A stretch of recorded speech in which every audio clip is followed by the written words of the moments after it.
Light is like the fastest thing in the universe. To be exact, 299,792,458 meters per second in a vacuum.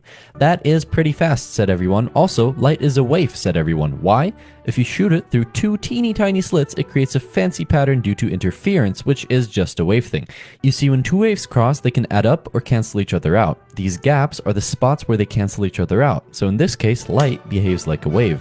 Nah, screw that. Everything you know is wrong, said Albert Einstein, probably smoking crack after hearing about the photoelectric effect and discovering that light comes in tiny packets called photons. I sure hope that doesn't unravel a whole new area of physics. Anyway, he said, as he continued to casually drop an absolute bomb on the entire field of physics with his theory of relativity. He assumed the speed of light is constant because it arises from two other constants. He also assumed the laws of physics are the same for everyone, regardless if moving or at rest.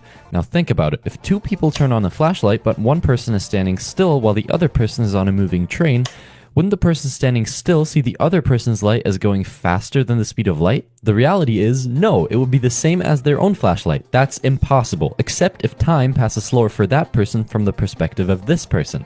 In other words, if the speed of light is constant, time must be relative. Also, gravity is not actually a force, sorry Newton, but rather a consequence of masses bending space-time. Einstein thought the universe is a mesh of space and time, and anything with a mass bends this fabric. Also, all objects move freely on a straight line when moving through space. Gravitation is simply the result of objects following these bent lines which appear straight to them. If you have a hard time understanding this, you can imagine two people on Earth walking in parallel straight lines.